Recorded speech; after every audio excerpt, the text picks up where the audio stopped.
Hi friends, first of all ரொம்ப நன்றி நம்ம சேனலை சப்போர்ட் பண்ணுற ஒவ்வொரு நண்பர்களுக்கும். ஸோ மார்க்கெட்டில் ஒரு ட்ரிகர் பாயிண்ட்டுன்னு ஒரு விஷயம் இருக்குங்க. அந்த ட்ரிகர் பாயிண்ட் என்ன பண்ணுன்னா, மார்க்கெட் இதுக்கப்புறம் ஃபர்தராக மேலே போகும், இல்லை மார்க்கெட் ஃபர்தராக இதுக்கப்புறம் கீழே வரும், இல்லை மார்க்கெட் இதுக்கப்புறம் மேலே இருக்கும்போது இதுக்கப்புறம் கீழே தான் வரும், இல்லை மார்க்கெட் நல்லா கீழே போயிடுச்சு இதுக்கப்புறம் யூட்டர்ன் அடித்து மேலே போகும் அப்படின்னு சொல்கிற மாதிரி நீங்கள் டெக்னிக்கல்ஸில் நிறைய விஷயங்கள் பார்த்துருப்பீங்க. இந்த கண்டென்ட்டில் என்னோட டெக்னிக்கல்ஸ் இல்லைன்னா நான் ஃபாலோ பண்ணுற ஒரு சில விஷயங்கள் எனக்கு ட்ரிகர் பாயிண்ட் மாதிரி எனக்கு ஃபீல் ஆகிருக்கு. நான் இதை நிறைய தடவை என்னோட ஸ்டாப் லாஸை நான் நிர்ணயிக்கிறதுல இல்லைனா ஒரு கன்ஃபர்மேஷன் ஃபேக்டராக இந்த ஒரு ட்ரிகர் பாயிண்ட்டை நான் யூஸ் பண்ணிக்கிட்டு வந்துக்கிட்டு இருக்கேன். இதை உங்ககிட்ட ஷேர் பண்ணணும் அப்படின்னு சொல்லிட்டு இந்த ஒரு கண்டென்ட்டில் நான் இன்ஃபர்மேஷனாக எடுத்துகிட்டு வந்திருக்கேன்.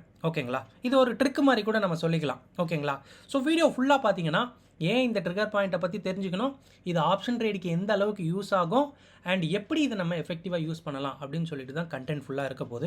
ரொம்ப இன்ட்ரெஸ்டிங்காக இருக்க போது, வீடியோ ரொம்ப நல்லா இருக்க போது. அண்ட் வீடியோ பிடிச்சிருந்தா கண்டிப்பாக ஒரு லைக் ஒன்று பண்ணிடுங்க. ஸோ வாங்க இப்போ இந்த ஒரு கண்டென்ட்டை பார்க்கலாம். எஸ் நண்பா, இந்த மார்க்கெட் ட்ரிகர் பாயிண்ட் அப்படின்னு நம்ம தெரிஞ்சுக்கிறதுக்கு முன்னாடி ஒரே ஒரு விஷயம் மட்டும். ஸோ இந்த கண்டென்ட் ஃபுல்லாகவே இது நான் பிலீவ் பண்ணுற இல்லைன்னா நான் யூஸ் பண்ணுற ஒரு விஷயம் அப்படின்றதுனால இதில் ஏதாவது மாற்று கருத்து இருந்தால் கூட நீங்கள் இந்த வீடியோவில் கமெண்ட்ஸாக சொல்லலாம். இங்கே நான் இந்த மார்க்கெட் ட்ரிகர் பாயிண்ட்னு சொல்கிறது என்ன அப்படின்றத சிம்பிளாக சொல்லிடுறேன். ஒன்றும் இல்லைங்க, மார்க்கெட் நல்லா மேலே போச்சு அப்படின்னா எந்த பாயிண்ட்டு கிட்ட மார்க்கெட் மறுபடியும் கீழே விழும், அதே மாதிரி மார்க்கெட் நல்லா கீழே விழுது அப்படின்னா எந்த பாயிண்ட்டு கிட்ட மார்க்கெட் மறுபடியும் யூட்டர்ன் அடித்து போகும். ஸோ இங்கே நான் ஃபீல் பண்ணுற ஒரு ரியேஜன் தான் இங்கே ட்ரிகர் பாயிண்ட்டுன்னு நான் சொல்ல போகிறேன். அவ்வளோதான்.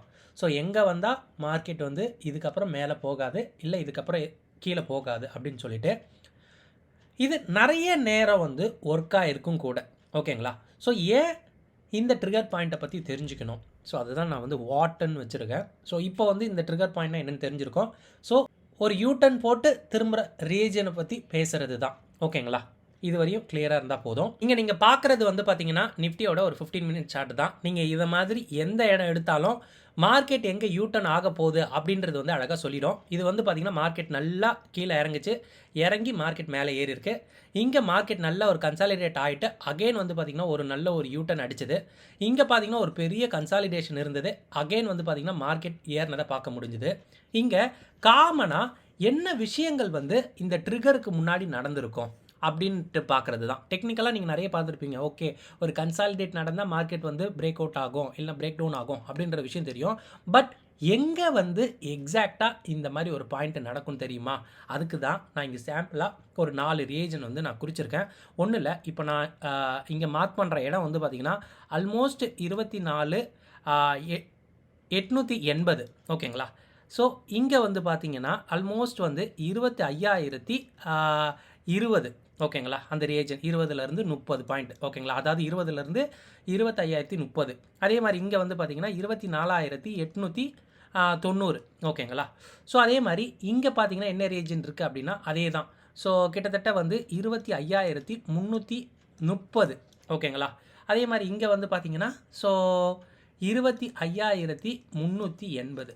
ஸோ இந்த மாதிரி ஒரு ஒரு ஒரு பாயிண்டில் மார்க்கெட் ஏன் கன்சாலிடேட் ஆகணும் அப்படின்றத நம்ம இங்கே பார்த்திங்கன்னா புரிஞ்சிக்க போகிறோங்க. ஓகேங்களா, ஸோ இங்கே புரிஞ்சுக்கிறதுக்கு முன்னாடி இந்த டேர்ன் பண்ணுற பாயிண்டில் என்னென்ன விஷயங்கள்லாம் குவிஞ்சு கிடக்குது அப்படின்ற ஒரு விஷயம் தெரிஞ்சுக்கணுங்க. ஸோ இது இண்டெக்ஸ் மட்டும் கிடையாதுங்க. இங்கே பார்த்திங்கன்னா 50 ஸ்டாக் மட்டும் வாங்குறது இல்லைங்க. இங்கே பார்த்திங்கன்னா கேம்லிங், அதாவது ட்ரேடிங்னு சொல்லப்படுறது வெறும் 50 ஸ்டாக்கில் மட்டும் நடக்கலைங்க. இங்கே நம்ம பார்த்திங்கன்னா ஆப்ஷன்ஸ், அதாவது டெரிவேட்டிவ் மார்க்கெட்டில் இருக்கிற ஆப்ஷன் ட்ரேடிங்கும் நடக்குது. அண்ட் இதை பொறுத்து ஃபியூச்சர்ஸ் பார்த்திங்கன்னா ட்ரேடிங் நடந்துக்கிட்டு இருக்குது. இது எல்லாருக்குமே தெரிஞ்சது. இதில் இந்த ஆப்ஷன் மார்க்கெட்டில் தான் ரொம்ப அதிகமான ஒரு வால்யூம்ஸ் இருக்குது. ஓகேங்களா, ஸோ அது பார்த்திங்கன்னா ஒரு கற்பனையும் பண்ண முடியாது. ஓகேங்களா, அந்த அளவு ஒரு பெரிய வால்யூம் இருக்குது. இது செபியே சொன்ன விஷயம் தான்.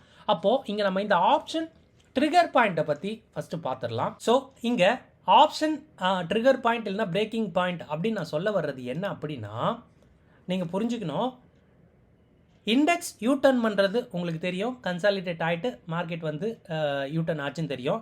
நான் இங்கே பார்த்திங்கன்னா ஒரு 4 ரீஜன் பார்த்திங்கன்னா செலக்ட் பண்ணியிருந்தேன். இந்த 4 ரீஜனை நீங்கள் பார்த்தீங்க அப்படின்னா இப்போ உங்களுக்கு நான் இப்போ சொல்ல போகிற விஷயம் பார்த்திங்கன்னா கிளாரிட்டியாக உங்களுக்கு புரியும். ஸோ இந்த ஆப்ஷனோட பிரேக்கிங் பாயிண்ட் அப்படின்னு நான் சொல்ல வர்றது என்ன அப்படின்னா, இப்போது அர்த்தமணியாக இருக்கிற 25,800 ஓகேங்களா. இப்போது மார்க்கெட்டு இங்கே இருக்குன்னு எடுத்துக்கலாம். இங்கே இருக்கும்போது எது ஆப்ஷனோட பிரேக்கிங் பாயிண்ட்டாக இருக்கும் அப்படின்னா, ஒன்று மேலே போகணும் அப்படின்னா இந்த ரெண்டுத்துக்கும் உள்ள கேப்பு ஓகேங்களா, 800க்கும் 850க்கும் நடுவில் இருக்கிற ஒரு மீன் பாயிண்ட் ஓகேங்களா. அது குறிப்பாக வந்து நான் நிறைய நாட்கள் பார்த்துருக்கேன். இந்த மீன் பாயிண்ட் வந்து பார்த்திங்கன்னா 20லேருந்து 30 பாயிண்ட்டுக்கு நடுவில் இருக்கும். அதே மாதிரி புட் சைடில் 25,800 இருக்குது பார்த்தீங்களா, அப்போது 25,750 தான் நெக்ஸ்ட் ஸ்ட்ரைக்கு. இது ஸ்ட்ரைக்கு தான் ஓகேங்களா. ஸோ அர்த்த மணி இருக்குன்னா நெக்ஸ்ட் 2 ஸ்ட்ரைக்குக்கு நடுவில் தான் இந்த ஒரு பிரேக்கிங் பாயிண்ட் இருக்க போகுது. யார் எந்த சைடு மார்க்கெட்டை ரேலி பண்ண போகிறா, இதுதான் விஷயம். அப்போது அதே மாதிரி டவுன் சைடில் கிட்டத்தட்ட வந்து பார்த்திங்கன்னா அதே ஒரு எப்படி சொல்கிறது, இப்போ இங்கே 20-30ன்னு நான் சொன்னது என்ன அப்படின்னா 25,820லேருந்து 25,830. அப்போது அதே மாதிரி இங்கே வந்து பார்த்திங்கன்னா 25,770லேருந்து 25,780 ஓகேங்களா. ஸோ இங்கே ஒரு 25 பாயிண்ட்டுக்கு நடுவில், இங்கே ஒரு 25 பாயிண்ட்டுக்கு நடுவில் தான் அடுத்த ஸ்ட்ரைக்கே மார்க்கெட் வந்து மீட் பண்ண போகுது. அதாவது இங்கே ஏடிஎம் இருக்குது அப்படின்னா இங்கே ஓடிஎம்மாக இருக்கிற இந்த ஸ்ட்ரைக்கை எப்படி பிரேக் பண்ணி வரப்போகுது, அண்டு இந்த கால் ஓடிஎம்மை எப்படி பிரேக் பண்ணி வரப்போகுது, இதுதான் விஷயம். இந்த பிரேக்கிங் பாயிண்ட்டுக்கு நடுவில் ஒரு மார்க்கெட்டை பார்த்தீங்கன்னா ஒரு ரியேஜனை எப்போவுமே ஃபாலோ பண்ணும். ஏன் இப்போ கூட நிஃப்டியை போய் பாருங்களேன், கரெக்டாக 25,820 30 என்னமோ ஒரு இடம் பார்த்து தான் நின்று இருக்கும். ஏன்னா இது வெயிட் பண்ணுது அடுத்த ஒரு ஸ்ட்ரைக்கை பிரேக் பண்ணுறதுக்கு இங்கே சஃபிஷியண்ட்டாக விஷயங்கள் இருக்கா இல்லையான்னு மார்க்கெட் வந்து பார்க்குங்க ஓகேவா. ஸோ இதுதான் ஆப்ஷனோட பிரேக்கிங் பாயிண்ட். ஒன்று மேலே போகணும் அப்படின்னா மார்க்கெட் ஒன்ஸு இந்த 20-30 வேகமாக கடக்கிற பட்சத்தில் மார்க்கெட் வேகமாக போயிடும். அதே மாதிரி மார்க்கெட்டு இந்த 70லேருந்து 80 இந்த பாயிண்ட்டை கடந்துருச்சு அப்படின்னா வேகமாக கீழே போயிடும். இதுதான் ஆப்ஷனுடைய பிரேக்கிங் பாயிண்ட். இப்போது உங்களுக்கு இந்த பிரேக்கிங் பாயிண்ட்னா என்னன்னு தெரிஞ்சிருக்கும். ஸோ நெக்ஸ்ட் ஸ்ட்ரைக்குக்கு நடுவில் இருக்க ஒரு மீன் பாயிண்ட் தான் கண்டிப்பாக ஒரு பிரேக்கிங் பாயிண்ட்டாக இருக்க போகுது. அது கால் சைடாக இருந்தால் என்ன, புட் சைடாக இருந்தால் என்ன. அப்போ என்ன நடக்கும் அங்கே அப்படின்னு பார்த்தீங்கன்னா, அப்போது நெக்ஸ்ட் ஸ்ட்ரைக்கை வந்து பார்த்தீங்கன்னா வேகமாக காப்பாற்றுறதுக்காக ஒன்று ஹெட்ஜ் வாங்கப்படும், இல்லைன்னா ஷார்ட் கவர் நடக்கும் ஓகேங்களா.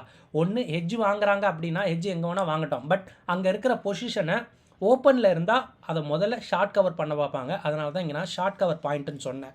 இப்போது அப்படியே நம்ம என்ன பண்ணலாம் அப்படின்னா நம்ம வந்து சார்ட்டை பார்க்கலாம், உங்களுக்கு ஒரு ஐடியா கிடைக்கும். அப்படியே பாருங்கள், இங்கே நான் மார்க் பண்ணியிருக்க ரியேஜன்லாம் கரெக்டாக இப்போ நம்ம சொன்ன அந்த ஆப்ஷனுடைய ரியேஜன் தான் ஓகேங்களா, பிரேக்கிங் ரியேஜன் தான். ஸோ ஏன் வந்து கரெக்டாக 24,880 நிற்கணும், ஏன்னா இது ஃபர்தராக கீழே போக விரும்பாமல் அகைன் யூட்டன் அடிச்சிருக்கு.